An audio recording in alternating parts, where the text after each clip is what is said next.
was a foolish chance to take. Don't worry about the noise. We're safe here. I have looked after the well-lit room for many, many years now. There is no shadow in the well-lit room. The power is fail-safe. The pumps are numbered and changed regularly based on their make and model. Right.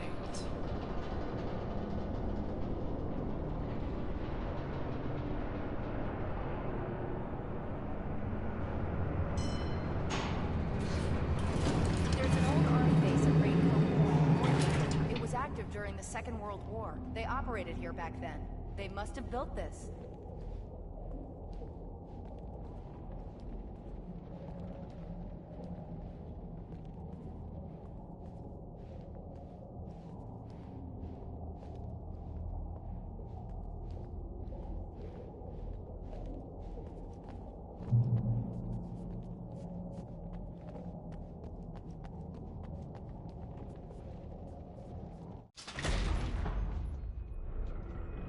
Take it, and I won't need to worry about the room anymore, because 6 and 33 and 118 need changing soon, and I don't want to climb up the ladder to change them because it's very late, and I'm tired.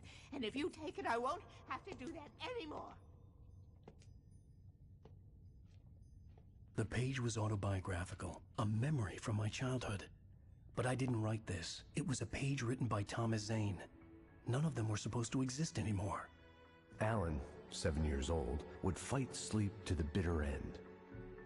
When he did sleep, he soon woke up, screaming, the nightmares fresh in his mind. One evening, his mother, sitting by his bed, offered him an old light switch. She called it the clicker, and flicking the switch would turn on a magical light that would drive the beast away. To imbue the talisman with all possible power, she added that it had been given to her by Alan's father. Alan never knew him, and anything of his took on mythical proportions in his mind. With the clicker firmly in his hand, Alan finally slept like a baby. Now, almost 30 years later, Alan thought of this as he stood on the rim of Cauldron Lake, the clicker in his hand. He took a deep breath and jumped. My mind swirled. I'd given the clicker to Alice, yet it was here. Zane had written it into existence, in a story I had written. I can get to her now. I can finish this.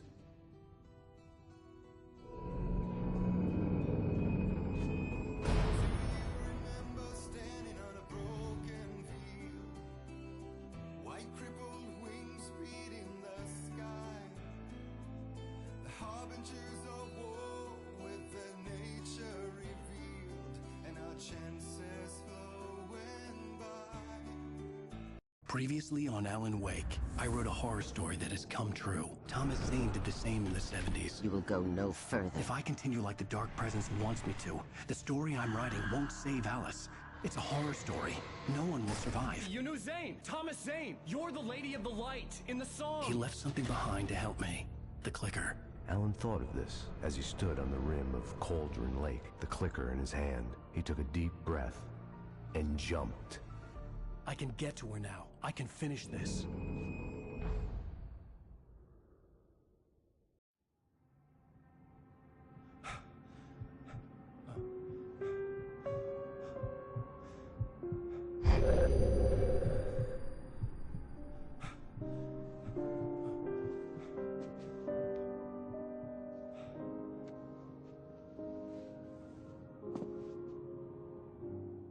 I had a hangover.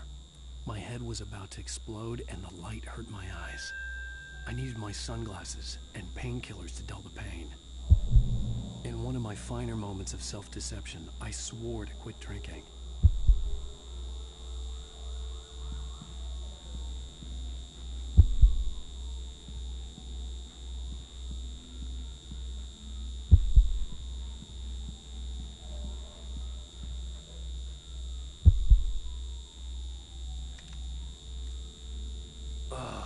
The sunglasses made the world look bearable. Now I could keep my eyes open without feeling like a vampire in the sun.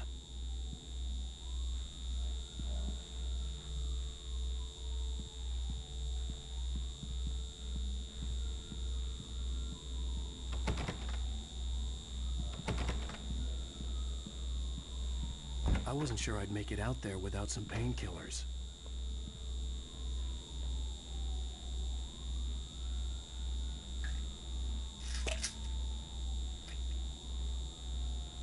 The pills worked fast.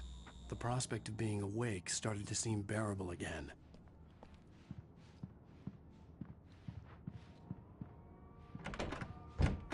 There was a message waiting for me on the machine.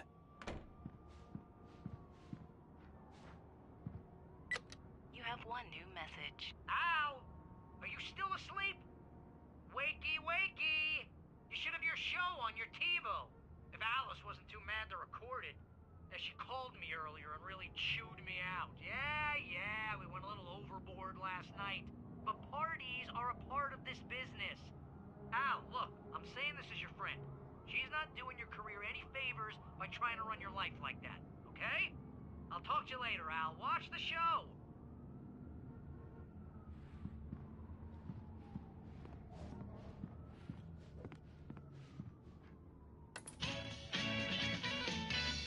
Ladies and gentlemen, welcome back to the Harry Gallic Show. Thank you. Thank you, everybody. We have a great show tonight. I've been talking with the best-selling author Alan Wake about his new book, The Sudden Stop. Yeah, good read. Go buy it. No, it is a good read. Look, I'm gonna be honest here. Is that wise? No, but I'm gonna do it anyway.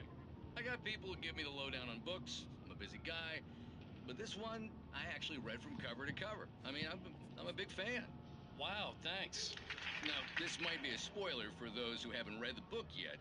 Based on the sales figures, the 2 people out there who haven't read the book yet. But this last book is all about the death of the main character, the hard-boiled New York detective, Alex Casey. Now, there's been a lot of outrage about this. Why the hell did you kill Casey? What the hell were you thinking, man? Good riddance. No, seriously though, 7 years and 6 books is a long time. He was a gloomy guy to spend all your working hours with, and it was a good run. But it's time to explore new things. My next book will be a departure from the old for me. You selfish bastard, always thinking of yourself. Well, you've certainly given us a lot of entertainment over the years. And now that you mention it, Casey was a gloomy guy. Never had much luck with his love life with the ladies. Was that autobiographical in any way? Yeah, no kidding. Casey's lady friends tended to die on him. With Casey, it was all about his pain. No, nothing autobiographical about that. I'm a happily married man. My wife is my muse. Well, congratulations. That's great to hear. So, how's the publicity tour been treating you? Good, great. But I gotta say, I'm glad to be back home in New York. Well, you've certainly been on the news a lot lately. Lots of parties and, you got into a fight with some paparazzi. Oh, man. Well, that guy was really in my face. I lost my temper. I know that wasn't cool. You are famous for that temper. Well, I did also write several books. Well, your latest novel is called The Sudden Stop, and it's in bookstores now. Go get it. That means the 2 of you out there who haven't bought it yet. Ladies and gentlemen, that's all we have for you tonight. I want to thank all our guests for the evening. Alan Wake, Sam Lake. Once more, do the face for a Sam. And our musical guests, Poets of the Fall. Thank you. At least I'd been funny. I told myself I could live with that. Did you watch the show? I didn't say anything stupid if that's what you want to know. Okay, Grumpy. You want an aspirin or something? Are you gonna start with me about drinking now? You know what? Go back to sleep, Alan.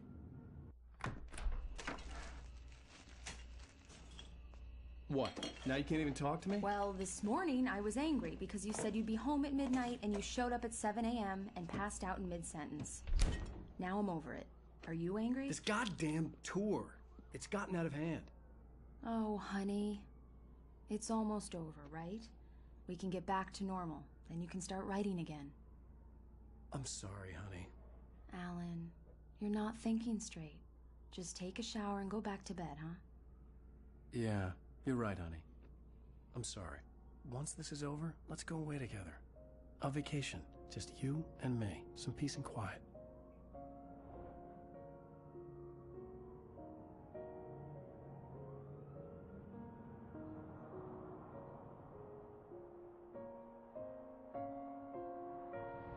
Somehow, the clicker was the key to the cabin.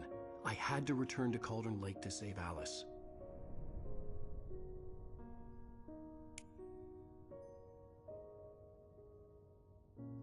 I'm going back to the lake to finish this.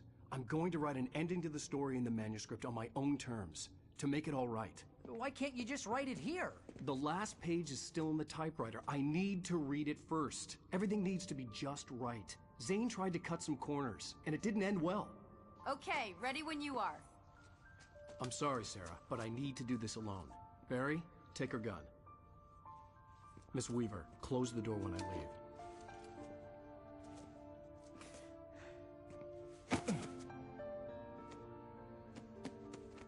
Good luck, Al. See you later.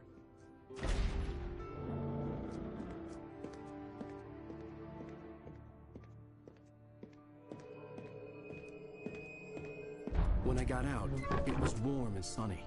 I'd flicked the switch of the clicker. Had it done this? I didn't stop to question it. I had to take advantage of the sunlight to get to the lake. On Zane's page, I'd stood on the rim of Cauldron Lake, about to use the clicker. That's where I was headed.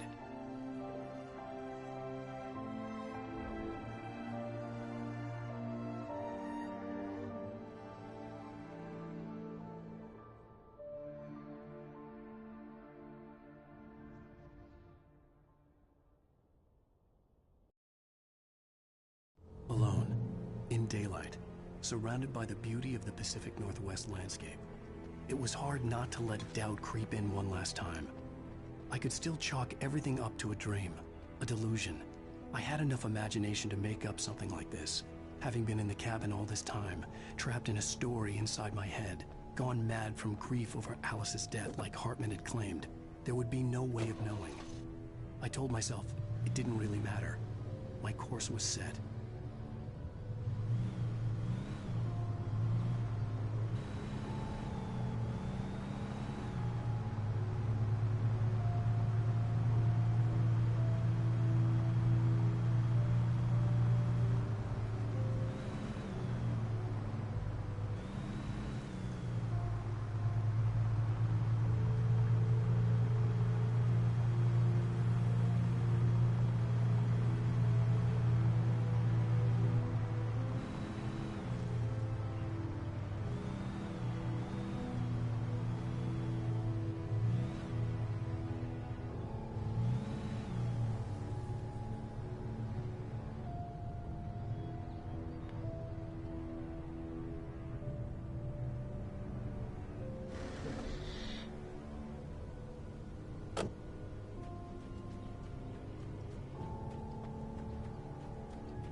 Me.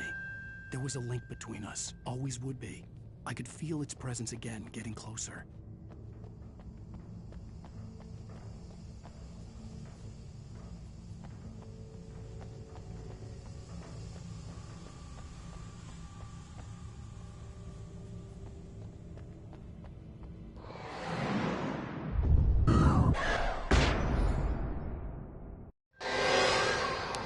I will kill your wife.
Based on the signature in the motel register, Agent Nightingale had stayed here, in room number 2,